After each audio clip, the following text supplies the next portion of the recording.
Hello, my name is Amy Christina, 30 years old, once found solace in her bustling career until her mother fell ill and passed away, followed soon by her father due to heart complications. Being an only child, Amy faced her grief alone, submerged in work until Brian, her then colleague, reached out. His companionship blossomed into love, and eventually they married, with his family welcoming her warmly.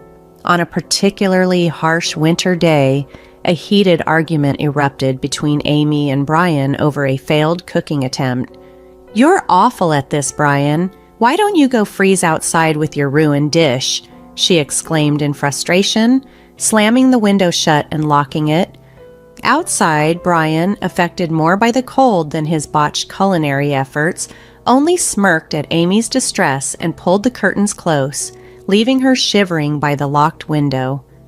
As the bitter cold penetrated her skin, Amy, pregnant and increasingly feeble from the dropping temperature, pounded on the glass, her pleas ignored. Just as her strength waned, a passerby noticed her plight and offered assistance. The next day, Amy returned only to find Brian outside exposed to the merciless winter, his condition dire. Vincent, the helpful stranger, confronted Brian. "Isn't this what you deserved? If you can't handle the heat of the kitchen, maybe the cold outside will teach you," Vincent remarked sternly. Amy, despite the recent ordeal, could not help but feel compassion for Brian. As he shivered helplessly, she decided to call for medical help. "Brian, do you need anything before help arrives?"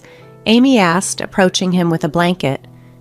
Amidst the chaos, memories of their relationship, from comforting support during her darkest days to the joyous celebration with his family at their wedding, flooded back. "You've truly brought home a wonderful woman," his mother had said, affirming their bond. Even though their marriage had its trials, including this latest ordeal, Amy's resolve to mend things was unshaken. She remembered how Brian supported her when she had no one else, how they planned future outings like visiting the new cafe by the train station that Brian had excitedly mentioned. Reconciliation seemed possible as Amy wrapped the blanket around Brian, the cold receding with the warmth of remembered love and the hope of forgiveness. Brian raised a concern about his younger brother. "But what about my younger brother? He can be quite a handful, can't he?" "Oh, he's doing just fine," I reassured him. Scott, my brother-in-law, often kept to himself, working from home and spending a lot of time in his room. However, once I took an interest in his projects and asked him about his work, he was more than willing to share details with me. This helped me connect better with Brian's family. A few years into our marriage, I learned that I was pregnant with Brian's child. The morning sickness was overwhelming, and I made the difficult decision to leave my job. Brian supported my decision, saying, "I think that's a good call. Don't overdo it." Quitting wasn't a decision I made lightly. It was thoroughly discussed with Brian and his family. Thankfully, Brian and Scott earned enough to support our growing family comfortably. Additionally, my savings, along with my father-in-law still working and my mother-in-law having a part-time job, meant that my quitting wouldn't financially burden anyone. Despite this, someone recently commented, "Wow, pregnant women have it easy. No work, no complaints." This couldn't be further from the truth. Ironically, Brian had started to complain about me not working, even though he was the one who initially suggested I quit. He accused, "You're just freeloading without a job, acting all high and mighty." "Who's acting high and mighty? I'm the one who always cleans up after you," I retorted. Being naturally competitive, I was determined to prove Brian wrong. "If you had a problem, you should have spoken up during our discussions. You were the one who brought it up, right?" I reminded him to focus on his responsibilities instead of complaining. Our parents-in-law were on my side and supported my decision, but Brian felt isolated. He didn't get along well with Scott, further strained their relationship. Scott felt undervalued by Brian because he worked from home and often confided in me that Brian neither listened to him nor appreciated his contributions. This disconnect was why Scott rarely engaged in family discussions. Brian resented this and would vent more when we were alone. "Just because my family likes you doesn't mean you should act all high and mighty," he would say. "I'm not acting that way. Everyone is just being reasonable," I defended myself. Even in our private moments, I stood my ground, a stark contrast to the times when I never lost an argument with Brian before. Navigating these complex family dynamics required patience and understanding. Despite the challenges, it was essential to maintain open communication and empathy, striving for harmony within the family. As the morning sickness took hold, I found myself too drained to engage in arguments. Brian had a fixed notion that not working equated to laziness. "Pregnancy isn't an illness. If you're not working, Brian thinks you're just lazy," was his harsh judgment. Despite this, I knew the truth. Nurturing a new life was an immense effort. Scott recognized this too, reassuring me, "Pregnancy isn't an illness, but what Amy is doing, growing a life inside her, is hard work." Vincent, my other brother-in-law, also saw the effort I was putting in and started to intervene whenever Brian voiced his criticisms. Each time Brian complained, Vincent would report it to their parents, resulting in Brian being admonished for his lack of empathy.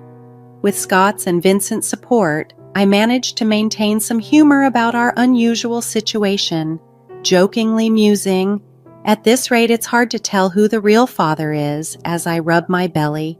My in-laws were vigilant and supportive, hoping along with me that Brian would come to see the strain his attitudes were putting on our relationship. However, just as we were adjusting to this dynamic, Brian began coming home late regularly. He claimed it was due to overtime, but his excuses seemed suspect, especially when he started missing entire nights at home, even on his days off, claiming he was called in to work. Suspicion crept in, not just for me, but for his parents too. We started to wonder if Brian was being unfaithful. Together, we attempted to gather evidence, but catching him in the act proved difficult. He always appeared to be at the office, and there was no direct evidence of him being with someone else. "We can't know what's going on inside the company," his parents concluded, somewhat defeated. I even reached out to one of his colleagues to see if she noticed anything unusual, but she reassured me that all seemed normal at work and advised, "Hey Amy, take it easy." As my morning sickness worsened, rendering me unable to manage any household chores, my father-in-law stepped in to cook, and my mother-in-law took over other household duties, with Scott helping wherever he could. This family support kept our home running smoothly despite my inability to contribute as I had before. Yet, one night, Brian, perhaps feeling guilty or frustrated by seeing his parents compensate for my incapacitation, woke me abruptly. "You should be ashamed of yourself lying around all day not doing any housework even though you're a homemaker. Why are you even here?" he accused. I was deeply hurt, but Scott was quick to defend me, firing back at Brian. "That's rich coming from someone who's not pulling his weight as a husband." This tension highlighted the stark contrasts in our household. While my in-laws and I adapted to the realities of pregnancy, Brian struggled to find his role, often lashing out instead of lending support. As each day passed, it became more evident that open communication and empathy were crucial if we were to navigate these challenging times together. Even though I'm the eldest, Vincent always had something to say about my supposed shortcomings. "Well, you're not exactly the role model type of brother. You've always been a bit of a know-it-all," he retorted sharply. The tension between us escalated quickly, nearly turning physical before our parents intervened, pulling us apart. After the confrontation, our parents were disappointed with Brian. "That's enough. Do whatever you want, but where are you going without talking to me?" they scolded as Brian stormed off without a word. In his absence, they apologized to me on his behalf, trying to smooth over the rough edges of the situation. However, Brian's behavior had been deteriorating over time, and it was clear that some resolution was needed soon. On a particular Saturday, when my in-laws had previously planned to attend a local event, they expressed their concern about leaving me alone due to Brian's recent unpredictable moods. "I'm concerned about leaving you," my mother-in-law voiced her worries. "I'll be fine," I assured them. "My morning sickness has eased up a lot."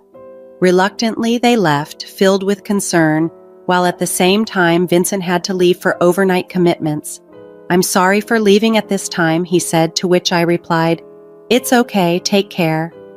Shortly after everyone departed, I found myself alone with Brian, who was still asleep at home.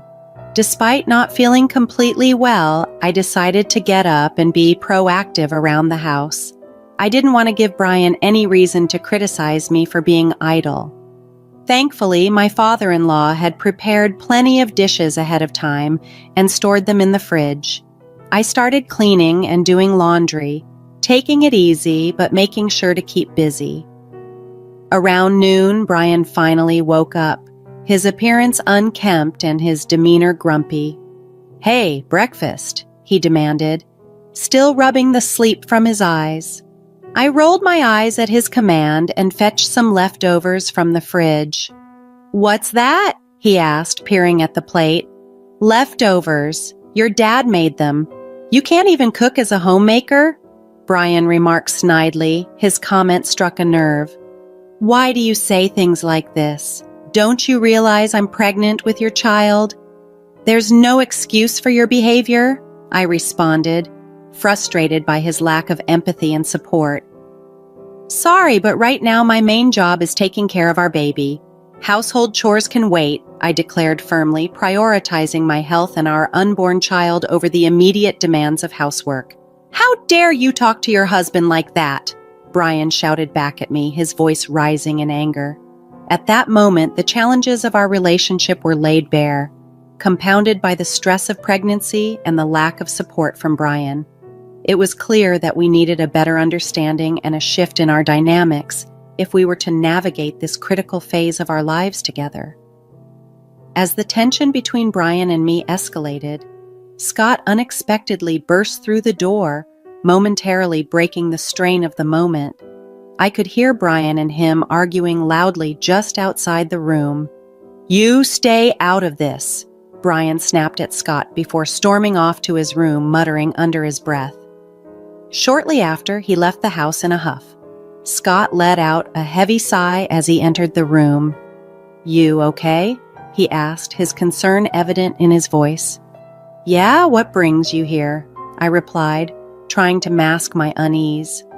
"I just came to pick up something I forgot," Scott explained, his eyes reflecting the worry he felt for me.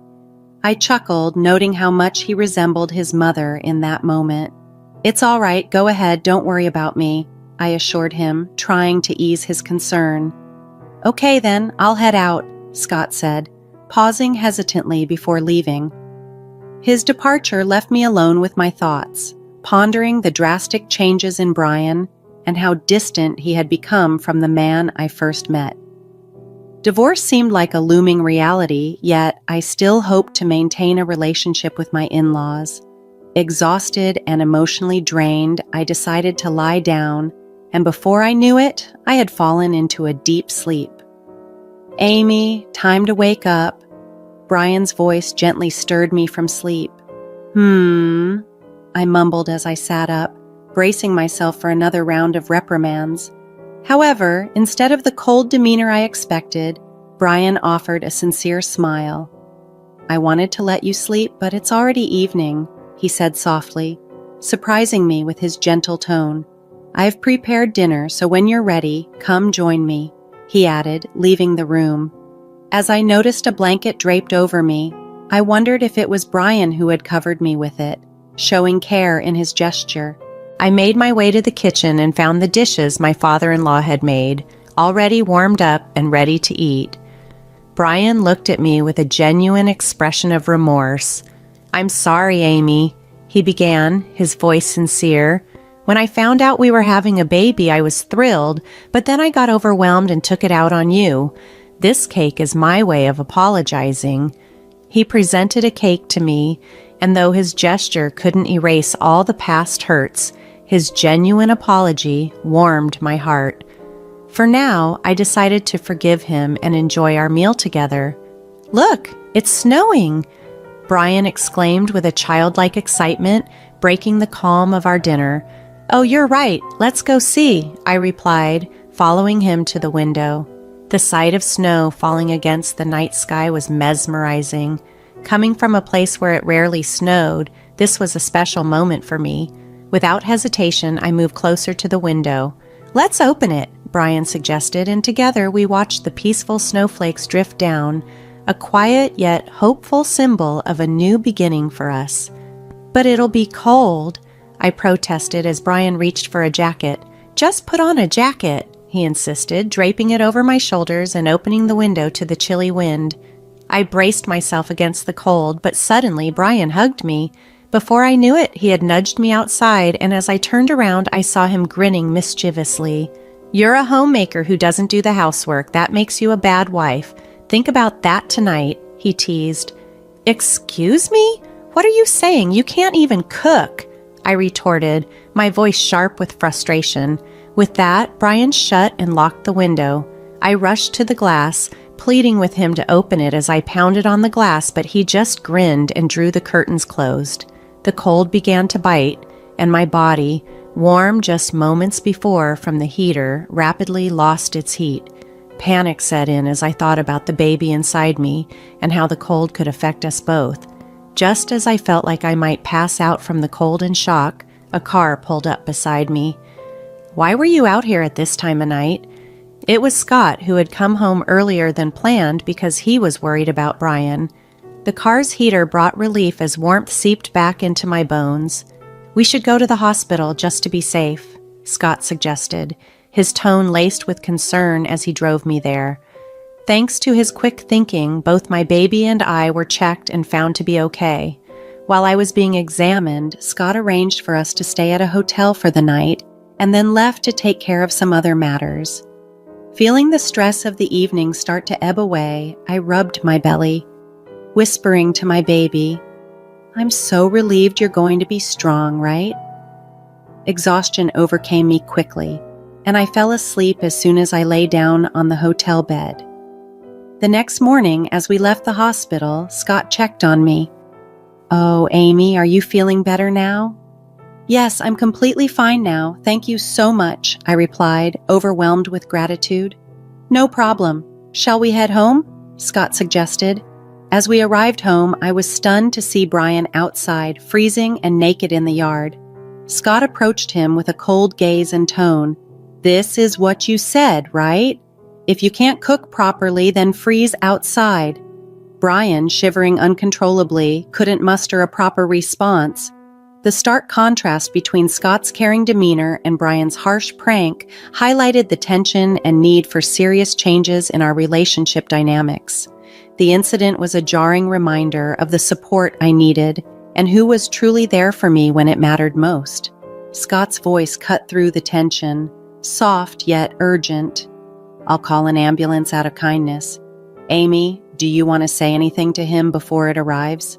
he asked, his eyes searching mine for an answer. I nodded and stepped closer to Brian, who lay confused and remorseful. "It's because of you that our baby was almost in danger. I will never forgive you. Just wait," I told him firmly, my voice steady despite the chaos swirling inside me. Later, after Brian had been taken to the hospital, I turned to Scott, seeking clarity on the events that had unfolded after he had dropped me off at the hotel. He recounted the night's ordeal. Returning home alone, he found Brian asleep in the living room, not alone, but rather in the company of another woman who appeared to be his mistress.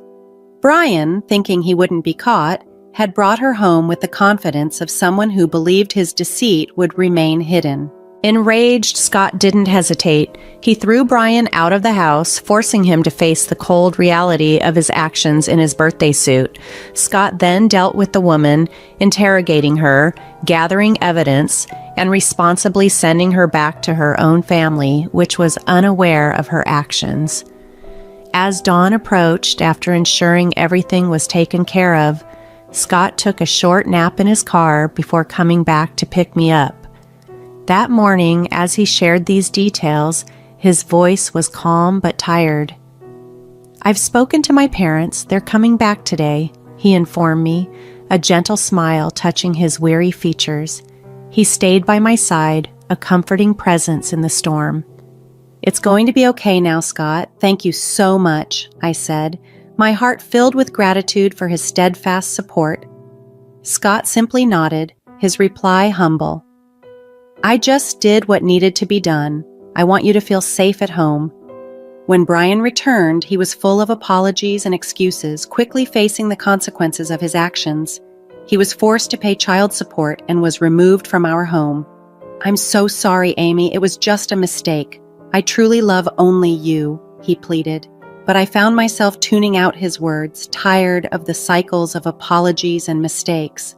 As I reflected silently, Brian suddenly became aggressive, his frustration boiling over as he raised his hand toward me. That was the last straw.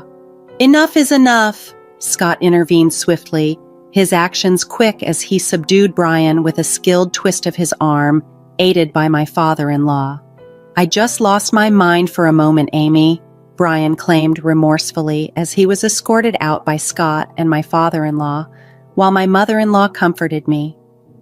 Watching Brian being led away, I felt a mix of relief and sadness, realizing how far he had fallen. As Scott and I discussed the incident, I remarked on his strength. "Oh yeah, he used to do combat sports. Wouldn't recommend that move on just anyone," Scott replied with a light smile, which sparked a flutter in my heart. My mother-in-law, noticing our exchange, chuckled. "With such good looks and strength, it's surprising he doesn't have a girlfriend," she teased. Scott bashfully looked away, a response I found incredibly endearing. From then on, I decided to remain in the safety and care of my in-laws' home, a place where I felt loved and supported as we all eagerly awaited the birth of my baby. "If you'd allow, I'd love to hold your baby," my mother-in-law said warmly. "Of course, anytime," I replied, smiling, touched by her kindness. In the safety of this family, I found solace and strength, ready to face the future, no matter what it might bring. Amy recounted her tumultuous journey, sharing how discovering the clandestine meetings between her now ex-husband Brian and a colleague had led to significant changes in her life. Once I reported it to the colleague's husband, he conducted a thorough investigation.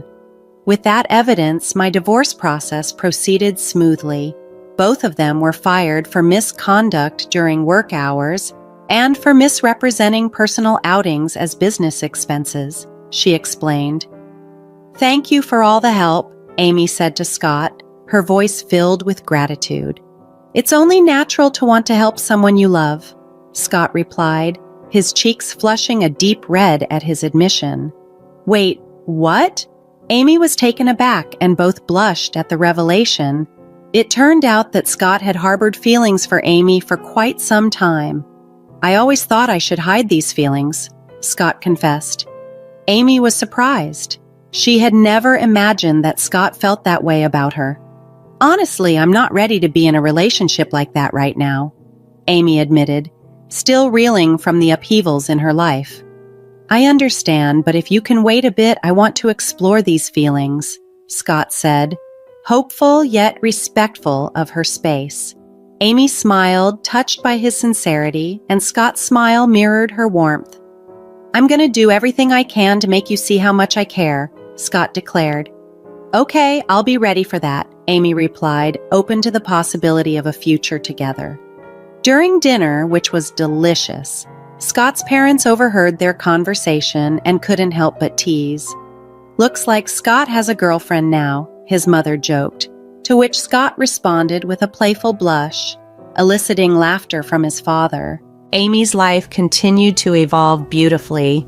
"I gave birth to our lovely daughter right on time," Amy proudly shared. "She's so cute. Congratulations. She looks just like you, Amy," Scott's parents complimented. "I don't want to let her go," Scott said, embracing his role as a father enthusiastically. Years later, Amy fondly remembered, I happily married Scott, and our daughter calls him Daddy. Scott adores her. They speculated about their future, imagining their next child. I think our next child will be a boy, Scott guessed. Yeah, that would be cool if he's like me, but having a boy who looks like you would be awesome too, Scott added, looking forward to their growing family. I'm pregnant with our second child now, Amy announced, her face alight with happiness. Our daughter is thrilled about becoming a big sister. We're all thinking of names together. It seems like our daughter's suggestion might win, Amy laughed, sharing the light-hearted family moments. I'm going to make sure Amy, our daughter, and the new baby are happy, Scott promised. Don't forget about yourself in that promise, Amy said with a smile, emphasizing the importance of self-care even in their shared happiness. We're planning to live happily ever after, all 7 of us together, having fun and getting along. That's our plan, Amy included, her voice brimming with hope and contentment. We can't wait to go out together as a family once the new baby arrives, she added, envisioning a future filled with love and togetherness.